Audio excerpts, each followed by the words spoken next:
On this week's podcast, we have Nida Leard. I'll let her pronounce her full last name for you, but she is a top-tier business consultant, mindset coach, and former Fortune 500 executive with more than 2 decades of experience in marketing, business, and human psychology. Her consulting and coaching business centers around exceptionality, a key factor in her own success. She helps high-achieving and purpose-driven coaches, consultants, experts, thought leaders, and service providers become a category of one by discovering and utilizing their ultra geniuses, and 2, creating groundbreaking offers that solve clients' problems in an innovative way, and 3, using a short and long-term marketing strategy that magnifies their thought leadership over time. She's the author of 1 to Millions Entrepreneur and host to the 1 to Millions Entrepreneur podcast show. She also has a master's and a bachelor's degree in business and marketing and is concurrently completing her research for Ph.D. in social psychology. She's a professional certified coach through the International Coach Federation. You're in for a treat. She's got lots of good nuggets for you, so stay tuned. But first, I need to tell you about today's marketing essentials moment, the basics that you need to help you build your brand and your bottom line. I'm going to talk about event promotion. We've been working with a lot of clients lately talking about how to get their events out there, how to get the best attendance, especially now in this COVID pandemic world, post-pandemic world, wherever we're at right now. It's an interesting time for us to do hybrid events where it's in person versus online or both. So thinking about the things that you need to do to continue to be able to get the results that you're after when you're promoting an event. So let's look at this. So number 1, think about how you're going to promote it, who you're going to promote it to, who's your target, who do you want to have show up, right? Either it's going to be on screen or your butts in the seats, right? Who is it that you want to get there? And how are you going to attract them, right? Raising awareness about your event to your target audience. We want to make sure that you get the right people in the room, right? And that way you can improve the chances of getting those people there that make matters that you want them to be, right? So in expanding your attendees to people that maybe aren't necessarily familiar to your business, generating leads to convert those people into paying customers eventually, if that's what your goal is for the event. Maybe it's a nonprofit event, maybe it's a workshop, whatever type of event, maybe it's a sporting event, right? What can you do to build those relationships with like-minded people in your industry that you want to see there? So promoting an event, getting creative about how you can stand out and get out above everybody else that's got all their events going on right now too. Make sure that you optimize your event registration page. Make sure that people can easily find it. You have multiple buttons, places that people can get your tickets. Have it be mobile responsive. So most people are using their mobile devices to register events. So make sure that it's going to look good and be visible and legible on a mobile device. Make sure you include your call to action. Make it simple, actionable. That way users can easily see it and make sure that they can get to that event. Make sure the images that you're using will evoke that emotional response and in alignment with what you're wanting to accomplish with that event. Images with smiling faces, people buy from people. So if you can show images of people having a good time at your event, maybe you need to use some stock imagery if you've never had the event before. And by the way, the first time you have an event, it's your inaugural event, not your first annual. You can't have an annual event until you've already had it. And then it's an annual event, second annual, that kind of thing. So the first time event is an inaugural event. Just a little pet peeve I have. Also, thinking about the speed of how your page is going to be optimized, load times, making sure that, the page is optimized, your images are small, but yet still legible and clear and not pixelated, all of those things, because slow loading speeds will put people off. You'll lose them in a heartbeat. And of course, using good SEO to make sure that your keywords are optimized and relevant to what people would be searching for. And then of course, test everything, see how it all works. If you send out emails, test the subject line. What's the open rate? What's the click-through rate? What have people done? How have they got to your event, right? So think about all of those things. And then while you're optimizing, making sure that everything that you're doing is working. Then think about how your event's going to lay out. If you use the agenda, that people want to see the start and stop time of when you're going to be there, how much time, is lunch included, is breakfast included, well, all of those little details that people want to know. And sometimes that entices people just because of the venue that you're using or the food that you're serving. And then, of course, publishing content from the speakers. If you have guest speakers and you are wanting to showcase or spotlight them. Make sure that they're well known and who they are gets out there, right? Maybe somebody hasn't heard of the speaker before, but you want to share about them because they're really awesome and they're a leader or they're a thought leader or an expert, whatever it is. Make sure that people understand who the speaker is and what value they'll gain from attending your event, right? And then think about if you have VIP or other special offers or, upsells or add-ons that you can do to help increase that exclusivity, right? People want to be a part of something. And if you can do an exclusive discount or some sort of deal for a specialty group of people that you want to invite, and maybe do a promo, limited time offers, an early bird offer, just thinking about how you can entice and get people's attention in order to be able to get them to the event. And then, other things that you can do is do a pre-event swag bag, send them something, especially if it's online. Maybe if it is, if people are attending online, send them something in advance, get them to talk about the event, and maybe other people will want to join up with them as well and watch it with them, or even come and attend. And then of course, swag bags at the event are always great too, because people always love that kind of stuff. Thinking about, just different things you can do, right? Maybe it's a jump drive loaded with all the specific event information. Maybe it's custom name badges and custom lanyards, or I don't know, phone, tablet, screen cleaners. I don't know, just things that people can use that they're not just going to throw away, right? And of course, everybody loves t-shirts. Who doesn't love a free t-shirt or hoodie or some sort of thing? Branded earbuds. I don't know. Think about the things that you can send to people in advance. If they are working from home, maybe they need some coffee or some, things that they can do to get comfortable while they're watching you on your show and present that. Sometimes we've had people send like Grubhub or DoorDash to the people who are attending online. Just make them feel special, and then they'll talk about it and get involved and engaged with you. Do some giveaway tickets, or, invite a friend and they can come for free, or something of that nature that still continues to get that response that you're wanting. So giveaways, or, enter for a chance to win, those types of things. And you can track all of that through email and social media. And then of course, always tracking that progress, understanding your analytics, looking at everything that you're doing, the event page, how many people have come to it. All those things can really help you in continuing to promote your events and then do it again next time, right? Look at all the things that you've learned and then identify what to stop, start, and keep doing, and understanding what's working, what's not working. Those insights and data points will really help you in the future as well. So when you have that second annual event, you'll know what you did and how it worked, right? And of course, continue to create awesome content for that event promotion. If you have a Facebook event, post inside that event, right? Do a lookalike campaign to continue to get that message out to people who are already interested or maybe wanting to come to that event. Upload sneak peek videos, do a pre-event little, soiree to get people excited about the event. Maybe you can have your speakers do a pre-event kind of gathering, even if it's just a half-hour Zoom call or something of that nature, to get people excited about it and talking about it. Doing, those videos can really help, because people will watch video and they'll watch the subtitles on the video if they don't turn the audio up. So doing those little sneak peek videos can really, really help. And then of course, preview the event and kind of give people an understanding of what they can expect and anticipate what they're going to do. And then launch a podcast related to the event.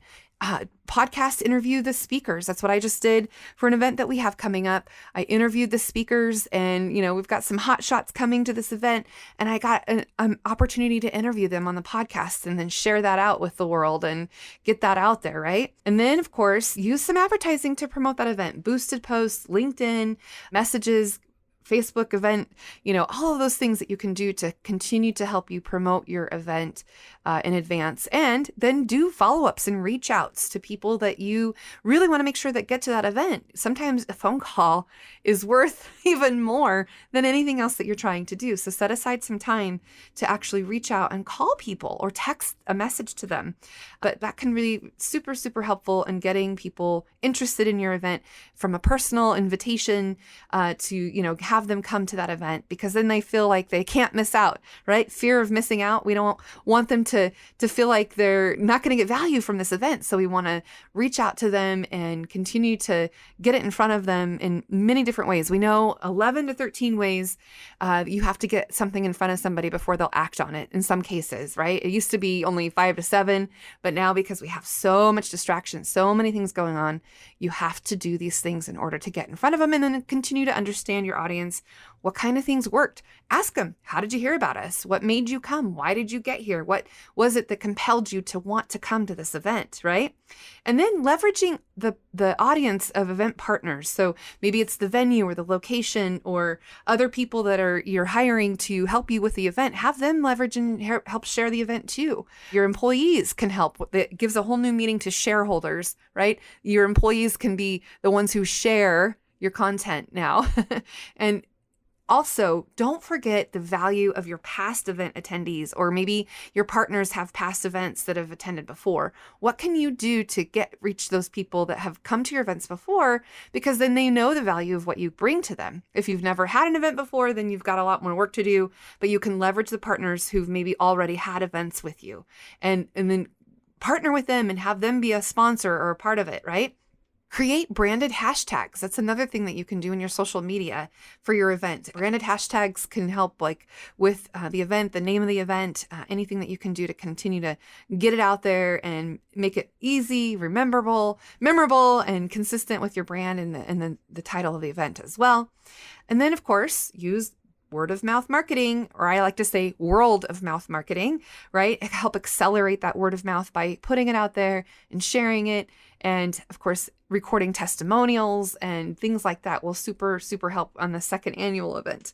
And then collaborate with other niche influencers. Maybe there's people that you want to have at the event that they might help you share and spread the word, and then they get to attend for free because of it. Or maybe they get something special because you're leveraging their audience just as much as they are, so that you can have those brand ambassadors out there promoting the event with you, for you. And then, maybe think about some insider stories that you can share on social media, some personalized stories of the people that you know that you've invited to speak at the event or something of that nature. And continue to build an engaged group with the event attendees, right? Maybe it's a pre-event, a group that you've created, and the people that are going to attend the event, they're a part of the group, right? They become a part of the group, and you can have them continue to talk about the things, and then having as a follow-up afterwards where people can continue to network and be a part of it. So anyway, that was your marketing essentials moment, the basics that you need to help you build your brand and your bottom line. Now let's get to it.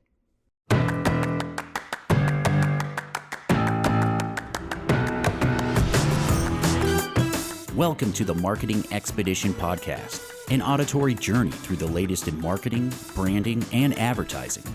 Now, here's your Marketing Expedition guide, Ray Allen. Welcome to the Marketing Expedition Podcast. I'm your host, Ray Allen. I'm the president and CEO of Peppershock Media and the founder of the Marketing Expedition community. And today's guest is Nida. Nida, you have to say your last name for me. Yeah, it's Leardprasopsuk, or people can call me Nida Leard. Very good. Thank you so much. And welcome to the show, Nida. Thank you so much for having me, Ray. It's an honor to be on your show today. And I was really looking forward to meeting you. Oh, thank you. So let's tell our audience a little bit about you and what you do and your background. Just share a little more about you. Yeah, sure. So my background was in Fortune 500 companies. After I finished my master's degree from Sydney, I joined L'Oreal. I worked for Unilever, lots of the global brands. And then after a couple of years, I discovered that, corporate world was not for me. So I started my own business. So I've been running my own business for 15 years. I'm currently a business consultant and a coach. So I'm a certified coach, and I use coaching to help my clients. But the main role that I play is I'm a business consultant, and I do done-for-you services for my clients, which are coaches, consultants, and service providers. And I focus on marketing differentiation to help them discover their niche and invent a new category and a new way to serve their clients, find innovative solutions so that they can reinvent themselves and become a category of one. And that's essentially what I do. I love that saying, niches are riches. Well, if you say it niche or niche, either way, I guess people from different parts of the world say it differently. But I love how you can help people differentiate themselves and what they do. So tell me maybe an example of something that you've done to help somebody through this process. Yeah. Well, I can talk for hours and hours about the process that we do, because it is a very robust, very, long process, but we love what we do. So it involves a lot of research and deep dive interviews with clients and, my clients, their past clients, their current clients, their ideal clients, and then we do deep dive interviews with their whole team, with their employees, and we do research on the industry that they are in, as well as new industries that they might be interested to explore. Through those interviews, what we do is we also listen and look for their unique strengths. Every entrepreneur, every business, they do a couple of things very well, right? But then there are some things that are very unique to that business that they can do particularly very, very well compared to all the other competitors. So that's kind of like their secret sauce, how restaurants have those like special recipes, something like that. So we go in and we do all these deep dives. We dig all for the clues, like detectives, and we come up with ideas and ways to strategically position them by looking at the gaps in the market, like what's missing here, what's a problem that no one has even thought about solving, or maybe the way that they're solving it is not quite great, and, there's a better way to solve this. There's an innovative way to solve this. So actually we can do this with almost every single industry, because in every industry, there's still a problem, whether it's a lack of quality, the lack of solution, the lack of, many things. Right. So lots of people think that, well, no, there's no problem. There's so many competitors out there in my industry or in my niche. Like it doesn't work for my niche, right? But that's not true, because there are a lot of competitors, yes, but there's not a lot of competitors that are paying attention to quality and being unique and offering a better solution, going the extra 100 miles, right? And that's like the blue ocean strategy. That's where you should be. It's going to take more work to get there, to find it, and more effort from you and your team, but it's so worth it when you actually discover that. It makes business so much more easier, and lots of people actually fall out of love with their business, but then when they go through this process and they discover their unique place to be, then they can fall back in love with their business. So cool. So tell me about a particular company or journey that you took somebody through that made this happen, and then what happened as a result. Yeah, well, I'll give you an example of, for example, there's this coach that focuses on coaching executives. Now, the main purpose of coaching in her niche is that she's kind of like a career coach. So she coaches executives so that they can advance in their career. And we looked at her offer and try to find what was missing. What were all the pain points that were going through with her CEOs or people that wanted to be in the C-suite and wanted to be the next CEO. So these were people that had the potential, but they didn't know what they needed to do, that they had to have, executive presence. They had to build a profile. They had to have social media presence. They just had to put themselves out there, right? And lots of them were like introverts and, not so social and didn't have the connections that they needed, right? So when we looked in that market of career coaches that were coaching executives, most people were just focusing on writing resumes, trying to get them a job. They might be working on, self-development and leadership skills and things like that. But what we discovered that with these people that wanted to be in the C-suite and CEOs, they had more challenges than that. They had many more other challenges, like preparing a profile. Some even had challenges, with the way they dressed, the way they presented, like presentation skills, the way they communicated, the type of language that they use. When you're a supervisor and when you're climbing up the ladder in the corporate world, there's specific way of communicating, as you, start to be in the C-suite or CEO role. It requires a different kind of language. You need to be this person that talks about vision and big picture, and you need to be able to empower people and, paint that vision for all your followers, right? And it's a very different way of communicating than when you were starting your career, when you were in mid-management, for example. And, there was just so many challenges. We listed out more than 100 wow. that someone have, because we really dig into the details, right? Mm-hmm. We don't want to look at just things that are obvious. We want to look at things that are, the small things, but it could be a big problem for them, even, if someone perceives it as a small thing, but it could be a big thing for the clients. And so we created and invented this whole kind of offer, like a one-stop service for people that wanted to be in the C-suite or become the next CEO. Mm-hmm. And it integrated lots of pieces that was just not like personal development or leadership skills or things like that. So they didn't have to go anywhere.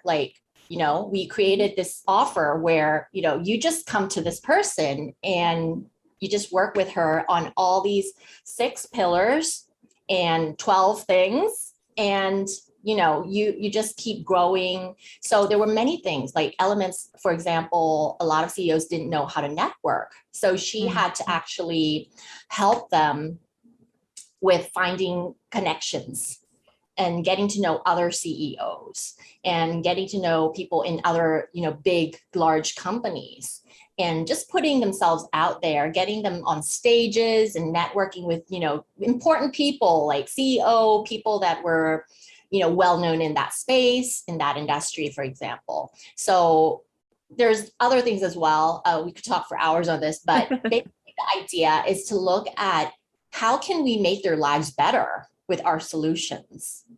Yeah. And sometimes as entrepreneurs, I think we're like the fish in the ocean. So we can't tell what water looks like because we're actually in there. And sometimes when you've gotten really good at something, you just think it's going to be easy for the client, and you don't realize what the problems are. What are the problems that they are actually going through?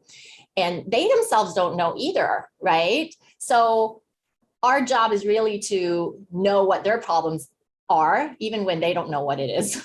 Right. It's becoming that detective and digging in. So, okay, how, for you, what are some marketing tactics that you take to help you promote your business? Tactics. Well, I like to get on other podcast shows. I started by my new international podcast show. I have one show which is in Thai, and I'm starting another show in Thai as well. I love podcasting, and other platforms are like social media, which is super important. I'm actually an introvert, but social media is very, very important, right? As you know, this is the work that you do too, right? Is Instagram and LinkedIn is where I share my content. I am more of a kind of high quality, and maybe I don't focus on volume, but I focus on quality. Mm-hmm. So for me, I know it's a strategy to kind of post every day and post often. But for me, I think it's more important if I spend time writing a piece of content that is, high quality, like, for example, an article, and I share it on Forbes or Entrepreneur magazine, for example. I spend my time trying to make produce quality pieces, and try to connect authentically with, my followers or people that, in the DM. And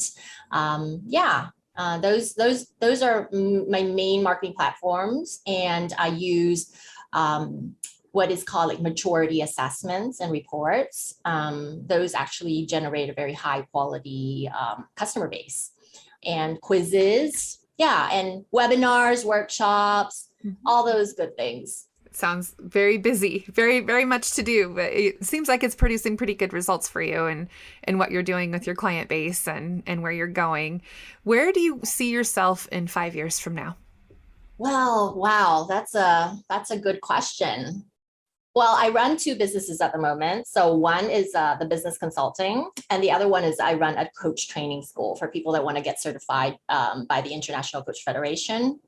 And, I'm that type of person that I've always said that I cannot do just one thing. Like I need to have variety. It's just like, I don't know, maybe it's a personality thing or something, but I see you nodding. Maybe You're an entrepreneur, so of course.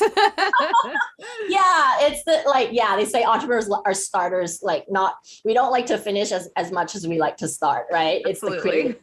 Yeah, well, problem solvers. We want to look at all the problems in the world and we want to solve them all, right? So I have kind of two or three projects in the pipeline that I hope to start and grow within the next 5 years as well. And it involves education. It's not like super clear what it is yet, but I want to disrupt the education system. And the other thing is leadership.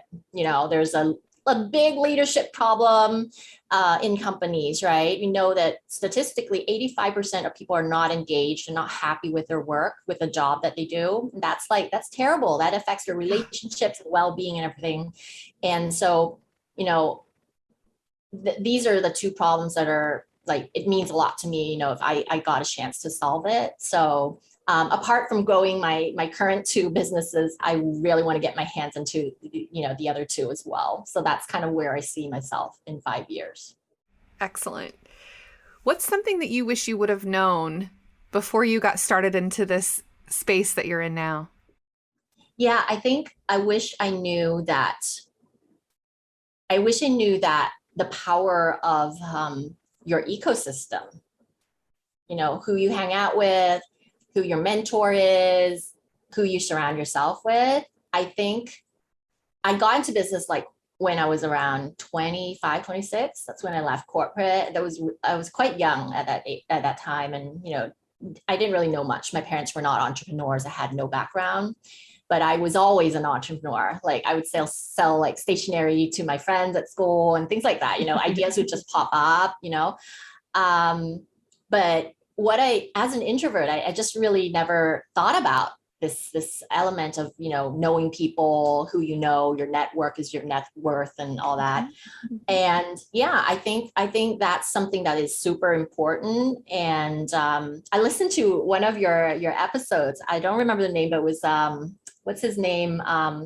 Christopher Kai? Yeah. And he was talking about this as well, right? The power of network. And I know some people are just geniuses at this thing, right? They're just so great at making connections and networking with people. And that's something that I'm learning at the moment. And I found the power in it. So that's definitely, creating those strong and long-term relationships, meaningful, authentic relationships with like-minded people. Definitely, I think for lots of introverts has been something that they really want in their lives. But it's just they're not great at this by nature. And so they have to learn how to do it. And that was definitely me. Yeah. I think that's the main thing that I wish that I knew 15 years ago. Just like your social media strategy of focusing on quality, not volume, just the same as in relationships, right? Not necessarily the volume of how many people you know, but who you know and who can, impact your life. So I think that's a nice little correlation there and keeping it consistent in real life and on social media. So speaking of mentors, who's somebody that has really shaped your career, what you do? Who's been a mentor to you and why?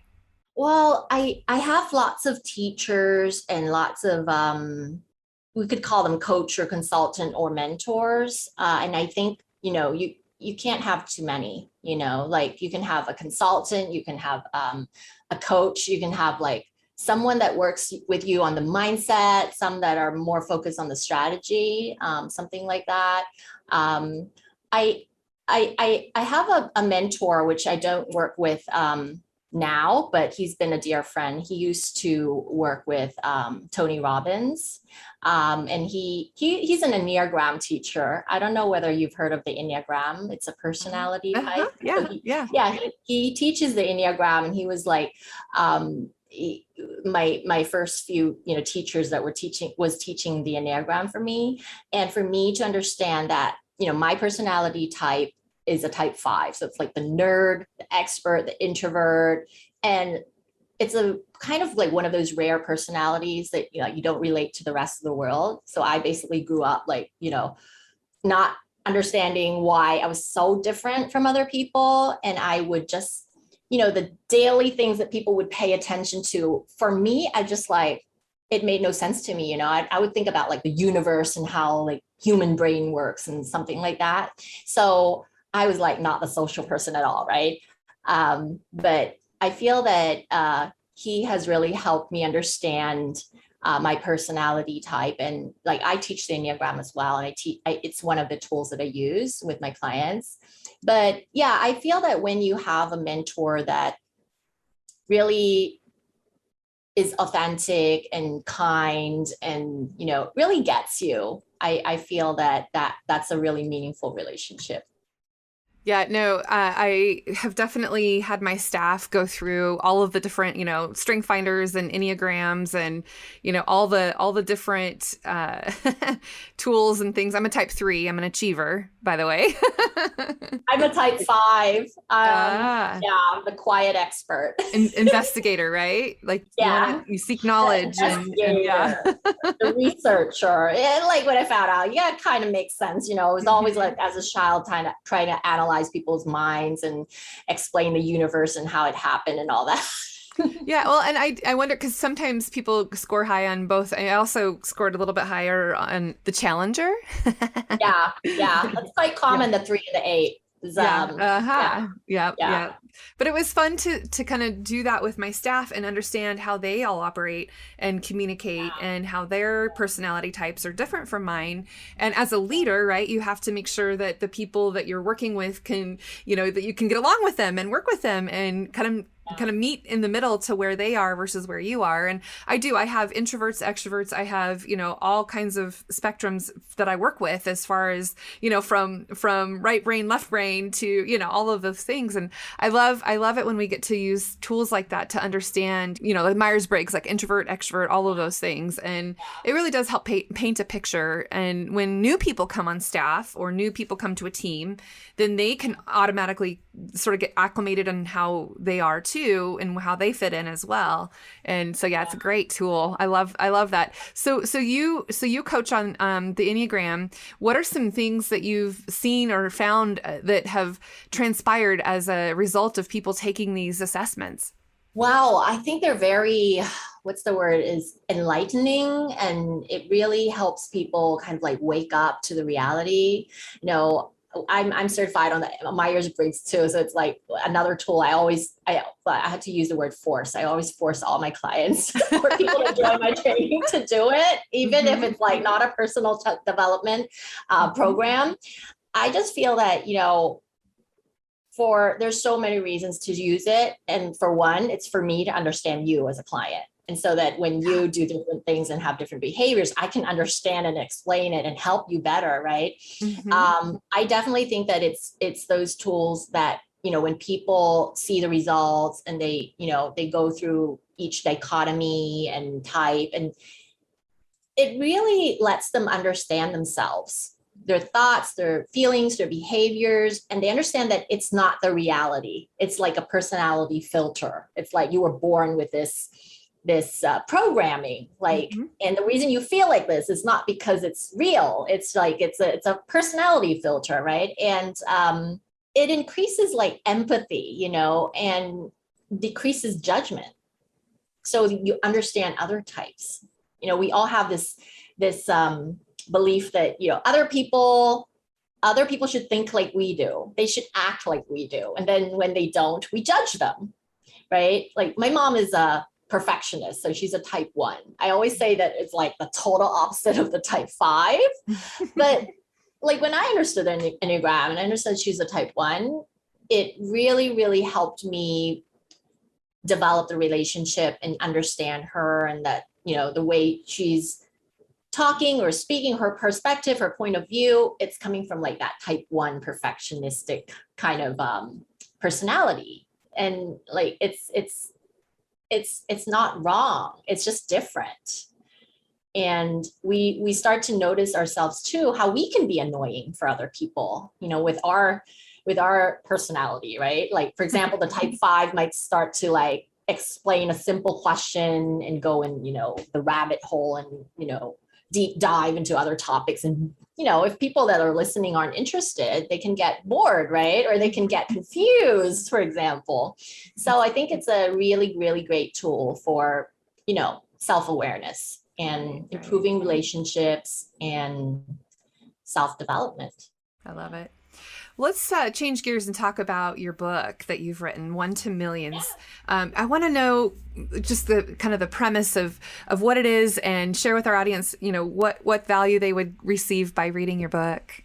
Yeah, well, it's a kind of like a guide for coaches, consultants, experts, thought leaders, service providers. So it's kind of like a why book, a why, like WHY book, like kind of like gets you to start thinking of the big picture and how you can, if you're successful with your business, you can make much more impact through your business. And you can, for me, I became who I wanted to become. And back then I didn't even know who I wanted to become, right? I just, arrived here and then, wow, this is where I want to be. This is who I want to be. And for me, the business was the vehicle for me to do that. And that's kind of like part of the message. It's about like One to Millions Entrepreneur is about your voice. It's like your one voice impacting millions of people. And I mean, I don't mean that literally, but I do kind of mean that literally as well. It's like, yeah. And I'll explain it. It's like, say you impact 500 people, but then those 500 people are going to impact, like, we know that it's like each person knows around 250 people on average, right? So it's going to be like you multiply that 500 with 250, and then those 250 of each person are going to go and impact 250 each, right? So we all actually create a ripple effect, and it is really millions of people, right? And I believe that, if you have a talent, if you have a skill, if you know something that the majority of people don't know, you have that moral responsibility to put that knowledge out there and tell the world about it and serve people. And yeah, that's mainly what the book is about. It talks about mindset. It talks about, some of my personal stories, some of my clients' stories. And yeah, it's a why book it does talk a little bit about strategies and things like that as well. But yeah, it's mainly a book that it talks about things that I didn't know in the beginning as well. And things that I learned about, things that I wish I knew in the beginning. Yeah. Very cool. And I wanted to pass that on to other people that are, whether you're already successful in your business, you want to make more impact, want to grow your business, or, people that are just thinking about starting an expert-based business, that would be good for them as well. And speaking personally, where are you calling from right now? I have to share this with the audience. Yeah, I'm calling from Bangkok, Thailand, and it's 2:30 a.m., but I'm a night owl, so I'm totally awake at night. My brain wakes up at night, so it's all good. Well, and you seem to have clients here in the United States. I mean, so this might be a normal time for you. Yeah, it is. It is. Because like, it's very normal for me to, for example, like 3 a.m. be doing a podcast interview, or 4 a.m. I'm having a client session, workshop, it's totally normal. But it works for me because like I'm a night person, and it like to work with people from the other side of the globe. It's their morning, so it's perfect. Truly is international for sure. I love it. I love it. And isn't it great what the world has done now? I mean, the silver lining because of the pandemic, now everybody can connect with anybody using, Zoom or meetings or whatever. So it's kind of I guess that's the treat out of all of this, if we had to put anything, silver lined on it. But it's true. I mean, now we can connect with people from all over the world, and I love it. Yeah, I think that's one of the main realizations that people had through this pandemic as well. That really there's no barrier. There's no, there's no wall. You can connect with anybody anywhere. I think we should be so grateful for the technology that we have. It's just amazing. Well, speaking of connecting with you, Nida, how can people get a hold of you? What can they do to reach out to you? Well, you can DM me on Instagram, Nida Leard, or LinkedIn. It's Nida Leardprasopsuk on LinkedIn. I'm sure you're going to put the links in, so nobody needs to write that down. Or, you can visit my website. It's we're putting up a new website soon, but it's people can go and do a quiz at nidaleard.com. We have kind of like it's a personality type assessment, but it's for entrepreneurs to find out their entrepreneurial edge. It's related to their personality, and some, we after you finish it, you get kind of like a blueprint for creating your success. So if anybody's interested in that, that's available. You can go do that as well. I love fun quizzes. I'm going to. That'll be awesome. Yeah, let me know. Let me know what you got as a result. I will.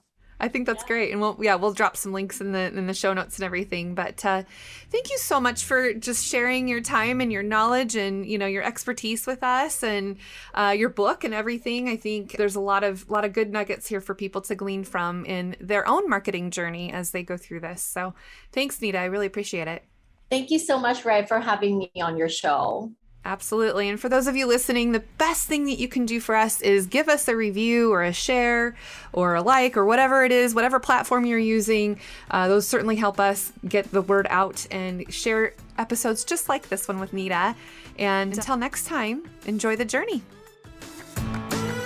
Thanks for listening to the Marketing Expedition podcast. Want to continue the journey? Don't miss out on new episodes. Subscribe on iTunes, Spotify, Amazon Music, or wherever you get your podcasts.